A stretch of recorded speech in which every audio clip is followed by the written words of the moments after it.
What's going on YouTube? This is SG1 Sports and you're watching our college football channel. We continue with our 2023 schedule previews and projected records.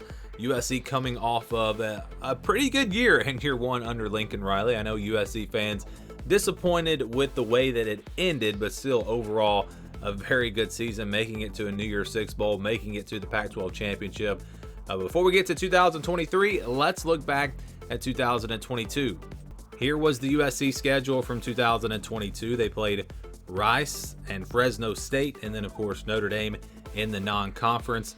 You saw a schedule that it wasn't too horrible. They didn't play Oregon, they didn't play Washington, so it wound up being a pretty favorable schedule for them. They didn't have, well, they had the Utah, Arizona back-to-back road games there, but other than that, no other. No real tough stretches. It was a very favorable schedule for USC in 2022. Perhaps a big reason why they went 11-1.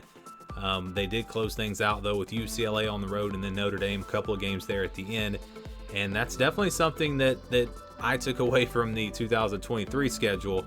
They have a tough finish as well. We'll show you that in just a second. Here is the non-conference schedule, or the teams that they play in the non-conference this year.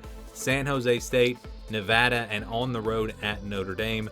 So of course they play Notre Dame every year, and then they'll have a couple of easier games there with a group of 5 teams out of the Mountain West. So let's go week by week now. Here is the full schedule, and the first thing that jumps out, it's the fact that they play a week 0 game. They will play San Jose State on August the 26th, so they will have that week 0 game, which is going to give them 2 bye weeks, and one of their bye weeks will come at the very end of the season. So the Saturday that is normally a rivalry weekend that weekend before the conference championship games, they will have a bye week there, which is interesting. They'll play Nevada on September the 2nd.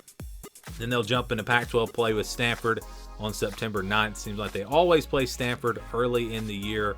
After that, they'll have their first bye week. So they'll get a bye week there after those first 3 games, and then again they'll have really technically a bye week at the end of the season before potentially the Pac-12 championship game.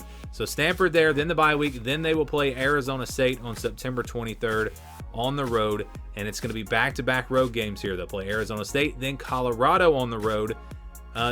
It's a lot better than having to play Washington and Utah, or Oregon and Utah, or something like that back-to-back on the road, but still, it's tough to do back-to-back road games. Arizona State and Colorado, though, definitely games that USC should be favored in. Of course, with Colorado, we don't know what that team is really going to look like with Deion Sanders taking over. A lot of new faces, a lot of guys coming over in the transfer portal, so that'll be an interesting game there for sure. But back-to-back road games there, and then they'll play Arizona on either October the 7th or the 6th. The schedule says that could be a Friday or Saturday game.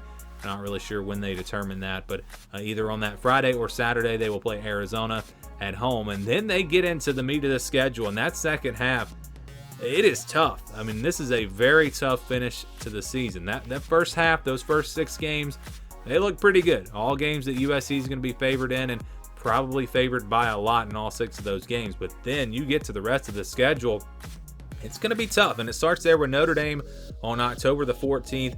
They will play them on the road. Notre Dame is expected to be potentially a top 10 team this year, so that'll be a huge showdown there.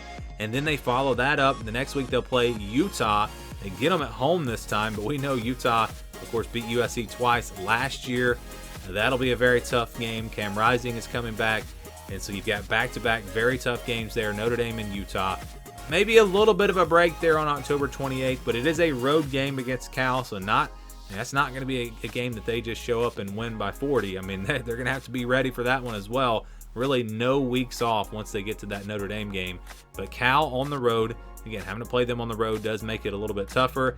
And then you look at the way they finish here. Washington at home, a Washington team that I've seen ranked in the top 5 or 6 in some way too early top 25s. This is a team of Michael Penix coming back. They're going to be very good. That will be a challenge for sure.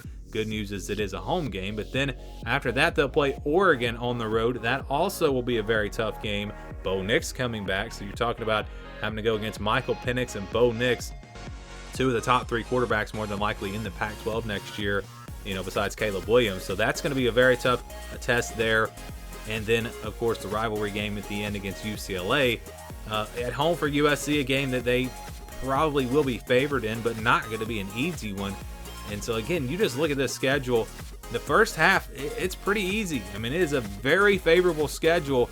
But then that second half, I mean, they really loaded up the back end for USC.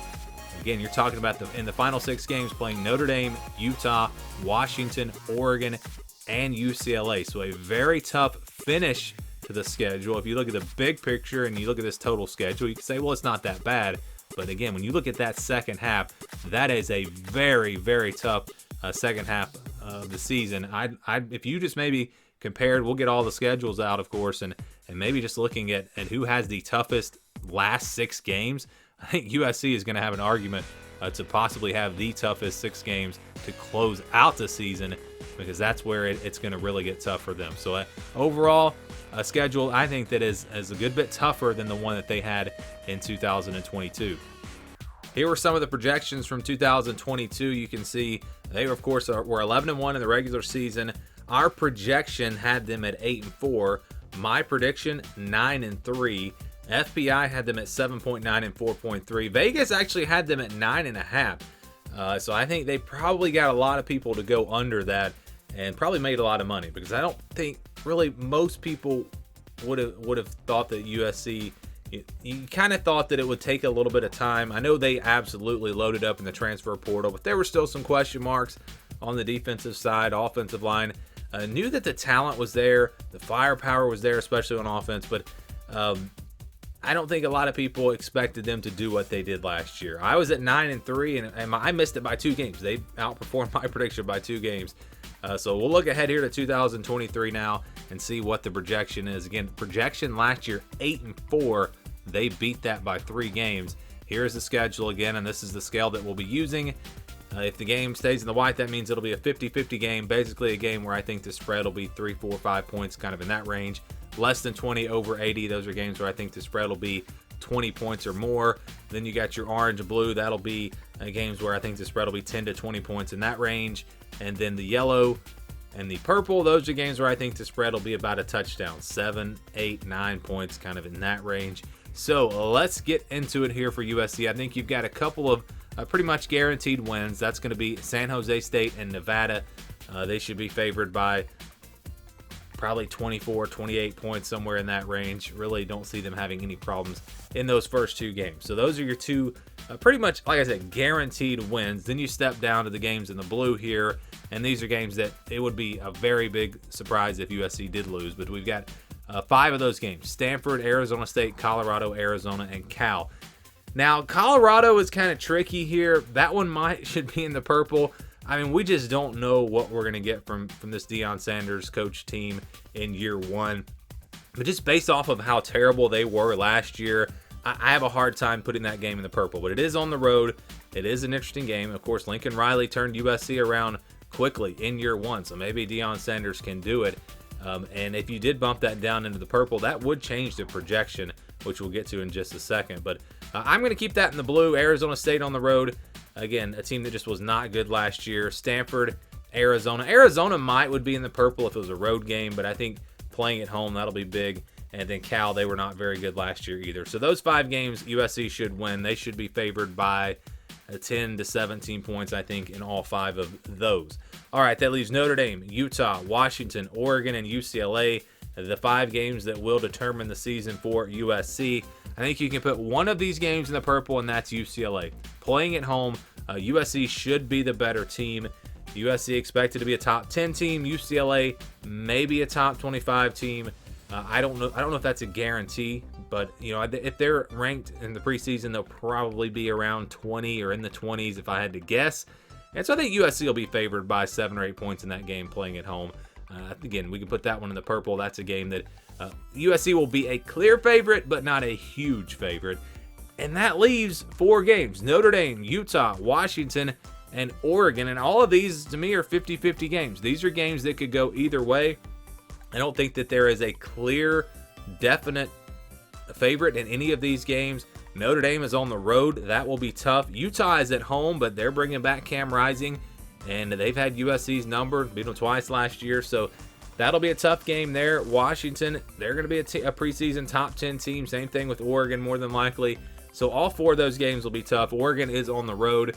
If I had to guess what Vegas would do, I'd probably put the Notre Dame and Oregon games. I'd put USC as about a 3-point underdog just because they're on the road. Utah, Washington, about a 3-point favorite in those games because they're at home. But all 4 of those games could really go either way. And, if you win all 4 of them, it's going to be a special season. But there is potential for USC to lose all 4 of those games or lose 3 of those games. And then it will be a disappointing season. But what we do here is we count the blue and the green games as wins. Then we use 50% for the white. And then for the one purple game here, UCLA, we're going to use 65%. Average all that out, and USC's projected record comes out to be 10-2. So that is the projection. Remember, 8-4 last year. They beat that by 3 games. If you wanted to put Colorado in the purple, if you think they have a chance to be really good this year, that would drop the projection to 9-3. And with the UCLA game on there, they are closer to 9-3 than they are 11-1.